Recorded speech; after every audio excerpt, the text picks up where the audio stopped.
নমস্কার বন্ধুরা, কেমন আছেন সবাই? আশা করি ভালো আছেন, সুস্থ আছেন। আমি সোমা ভিলেজ লাইফস্টাইলের আবারও এক নতুন ব্লগে আপনাদের সবাইকে স্বাগত। আর এখন বাজে না সকাল 9:30। আজকের ব্লগটা এখন থেকেই শুরু করছি। আর আশা করব আপনাদের পুরো ব্লগটা ভালো লাগবে, আর পুরো ব্লগটা দেখার জন্য অনুরোধ রইল। সকালে সব কাজ শেষ করে না স্নান করে চলে এসেছি। আজকে সকালে একটু কাজ ছিল, ওই জন্য না ভিডিও করতে পারিনি, কারণ মার শরীরটাও খারাপ ছিল। তো সেই জন্য আমার শাশুড়ির শরীরটা খারাপ ছিল, সেই জন্য সকাল দিকে ভিডিওটা করতে পারিনি। তো এখন থেকে ভিডিওটা শুরু করেছি। স্নান করে এসে আগে সিঁদুরটা পরে নিলাম, তারপর রান্না বান্না করব। এখন তো পুজো টুজো করা হয় না, সেই জন্য স্নানটা করে নিয়ে খাওয়া দাওয়া করে রান্না করতে চলে যাই। তো জামা কাপড়গুলো না কয়েকটা পরেছিল, আমি স্নান করে চলে এসেছি, আর ধোয়া হয়েছিল না, তো সেগুলোও ধুয়ে নেব। আর জল ভরে রেখেছিলাম, জল তো চলে গেছে, আমি স্নান করে নিয়েছি তার আগে। আর আমি না জল থাকতে থাকতেই বেশিরভাগ কাজগুলো শেষ করে নিই।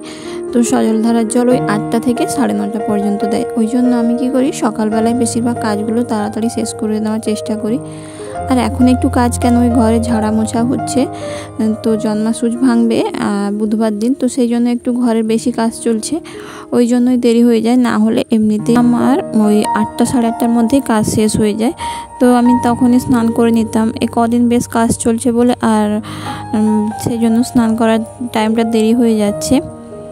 আর কাপড়গুলো ধুয়ে নিয়ে চলে এসেছি, দিয়ে না বাইরে রোদে দিয়েছি, কিছু কাপড় বাইরে রোদে দিয়েছি। আর এই শাড়িটা না আমি আমার দরজার জানালাগুলো যে আছে তার সামনে টাঙিয়ে দিয়েছি। তাতে কী হয় বলুন তো, রোদের ঝাঁঝটাও কম লাগবে, আর কাপড়টাও শুকিয়ে যাবে, রোদে দিতে হবে না। তো এরকম রোদ ছাড়াই শুকিয়ে যাবে, যা রোদ গরম পড়েছে, তো এমনি রোদ ছাড়াই শুকিয়ে যাবে। তারপর চলে এসেছি পান্তা খাবো বলে। আর সকালবেলা রুটি আর আলুর তরকারি হয়েছিল, তো ওই আলু চচ্চড়ি মতো করেছিলাম, ওটাই ছিল, ওটা দিয়েই পান্তা খেয়ে নেব। আর গরমে তো আমার দুবেলা পান্তা হলেও কোনো অসুবিধা নেই। তো আমাকে সকালবেলাটা আমি বেশিরভাগই ব্রেকফাস্ট আমাদের পান্তাই খাওয়া হয়। তো মা বাবা যেহেতু একজন সুগার, একজনের থাইরয়েড, ওই জন্য ওদের জন্য রুটি করি। আর ছেলে ওই শীতকালে পান্তা খায় না, কিন্তু গরমকালে ও পান্তা খেতে ভালোবাসে। ছেলেকে আগে পান্তা দিয়ে দিয়েছিলাম, তারপর আমিও পান্তাটা খেয়ে চলে এলাম। তারপর খাওয়া দাওয়া শেষ করে রান্না করতে চলে এসেছি।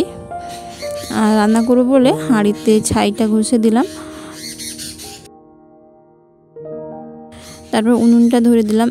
এই দেখুন, আমি কিন্তু শুধু কাঠগুলো ভরেছি, আর কিছু দিইনি। কিন্তু এরকম একটা পেপার বা পলিথিন থাকলে না খুব তাড়াতাড়ি উনুন ধরানো যায়। তো পলিথিনগুলো না আমি ফেলি না ফেলেই এইভাবে রেখে দিই জমা করে। তো যখন উনুন ধরায় না, তখন এরকম একটা পলিথিন হলে তো ফেলে দিলেই না খুব সহজেই উনুনটা ধরে যায়, তখন পাতা আর লাগে না। সেই জন্যই পলিথিন, যে কোনো পেপার আসুক না কেন, আমাদের ঘরে বাইরেও ফেলা হয় না, তাতে বাইরেরটাও নোংরা হলো না, পরিবেশ বান্ধবও হলো, আর একটু উনুনটা ধরাতেও সাহায্য হলো। আর এটা কিন্তু আমি আমার শাশুড়ির কাছ থেকেই শিখেছি। তো শাশুড়ি মাকে দেখেছিলাম যে কোনোদিনও পেপারগুলো ফেলতে না, তো সেখান থেকে আমরাও সব পেপার জমিয়েই রাখি। উনুনটা ধরিয়ে দিয়েছি। আর একটা শাকের তরকারি হয়েছে, শাকের চচ্চড়ি করেছি। আর ওই মাছ যে দেখালাম, মাছটা টক করব, এটা শোল মাছ, কালকেরই মাছ, ওটা রেখে দিয়েছিলাম কিছুটা। আর এখন তো গরমের সময় টক না খেলে আমাদের হবে না, তো আমাদের প্রত্যেক দিনই প্রায় দিনই টক হয়। আর মাছের টক ছাড়া না আমরা খেতেই পারি না। আর মেদিনীপুরে তো এটা বিখ্যাত যে মাছের টক, সেটা সবাই জানে মোটামুটি। তো যারা জানেন না তারাও জেনে নিলেন এই ভিডিও থেকে। আর একবার করে খাবেন অবশ্যই মাছের টক, তো খেতে খুব সুন্দর লাগে। আমাদের তো খুব প্রিয় মাছের টক, বিশেষ করে শোল মাছ হলে তো আমরা টকই করি। তো এই শোল মাছটা কালকের মতোই ঢ্যাঁড়স দিয়ে, কালকে কুমড়ো দিয়েছিলাম, তো আজকে শুধু ঢ্যাঁড়স দিয়ে টক করব। আর ঢ্যাঁড়স আর আম দিয়ে টক করব।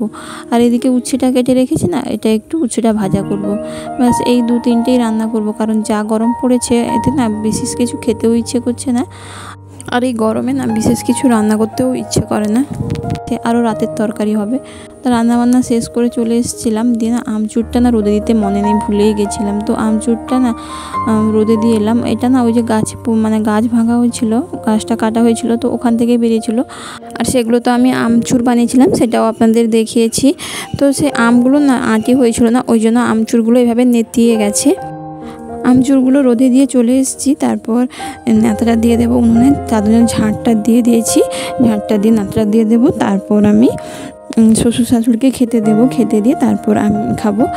আর আমার ব্লগগুলো যদি আপনাদের ভালো লেগে থাকে তাহলে চ্যানেলে নতুন বন্ধু হলে অবশ্যই চ্যানেলটিকে সাবস্ক্রাইব করে দেবেন এবং কমেন্ট করে জানাবেন কেমন লাগছে। আর যারা আগে থেকে আমার চ্যানেলকে সাবস্ক্রাইব করে রেখেছেন তাদেরকে অসংখ্য অসংখ্য ধন্যবাদ আমার চ্যানেলটিকে সাবস্ক্রাইব করার জন্য, আমার পাশে এভাবে থাকার জন্য।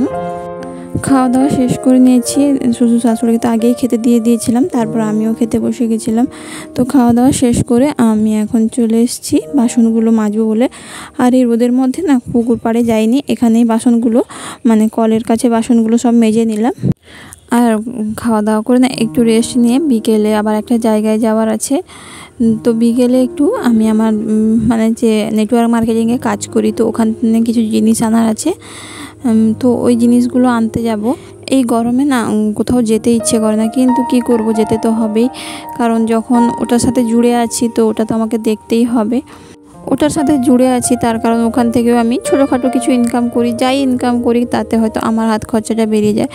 আসলে আমি চেষ্টা করি যাতে সবটাও আমার হাজব্যান্ডের উপর না ছেড়ে দিতে, কারণ আমাদের যা রোজগার, তো ওর উপরে সবটা যদি পড়ে না ও সামলে উঠতে পারবে না। ও ভীষণ কষ্টের মধ্যে কাজ করছে, এই এত গরমের মধ্যে ও কাজ করছে।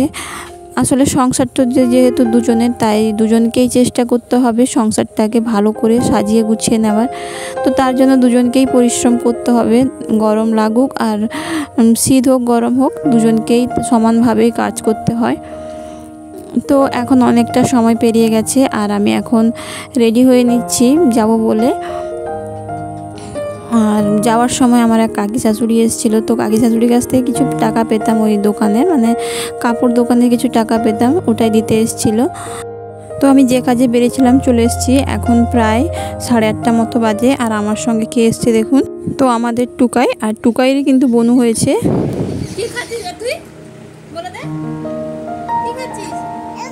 হ্যাঁ কি বক্স বক্স কারেন্ট নেই, বক্স বাজে। তুই কি খাচ্ছিস বলে দে, কি খাচ্ছিস, কি খাচ্ছিস? আর এসেই আমাকে বলছে বক্স চালাতে, তো কারেন্ট নেই নয়, কারেন্ট ছিল আর আমি বক্সটা চালাইনি, কারণ ওই লাইনটা একটু গন্ডগোল হচ্ছিলো, ওই জন্য আমি বক্সটা চালাইনি। আর আসার সময় আমি আমার বাবার দোকান থেকে 2টো রোল নিয়ে এসেছিলাম, তো আমার বাবার রোল চাউমিনের দোকান, তো ওখান থেকে নিয়ে এসেছিলাম, তো ওকে একটু দিলাম। আর ও এলেই ছুটে চলে আসবে জেমস খাওয়ার জন্য, তো ওকে জেমস দিনে আজকে একটু রোল দিলাম, হাফ ও নিয়েছে আর হাফটা আমি খাচ্ছি। তো ওটাও খেলোই না, মানে একটুখানি খেয়েই রেখে দিয়েছে। আর টুকাইয়েরই বনু হয়েছে, ওই জন্য আমাদের জন্মাসুস চলছে, তো টুকাইয়ের বনুকে অবশ্যই দেখাবো আপনাদেরকে। তারপর রোলটা খেয়ে চলে এসেছি এখন রুটিটা করব বলে। আর মার তো জ্বর ছিল, এখনও আপাতত জ্বরটা নেই।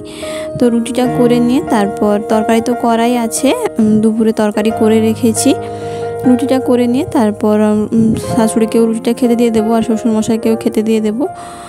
খেতে দিয়ে তারপর আমরা খাবো। আর আমাদের না ভাত আছে, সকালবেলা ভাতটা আমি ফ্রিজে রেখে দিয়েছিলাম, তো ওটাই গরম করে খেয়ে নেব, কারণ জানি আজকে আস্তে আস্তে আমার ওই 8:30 মতো বাজবে। তো আজকে আর দোকানও খুলতে টাইম হয়নি, চলে এসেছি ওখান থেকে বাজার করে নিয়েই চলে এসেছি। আর একটু বাবার দোকানে গেছিলাম, ওইটুকু, তারপর চলে এসেছি বাড়ি। তো এসেই রুটি করলাম, এবার বাবা মাকে খেতে দিয়ে দেবো, তারপর আমরা খেতে বসে যাব। আর মাকে না রুটি দিয়েছিলাম 2 পিস, তা 1 পিস খেয়েছে আর 1 পিস খায়নি জানতো। তো তারপর আমরাও খেতে বসে গেছি। আর আজকের ভিডিও পর্যন্ত, সবাই ভালো থাকবেন।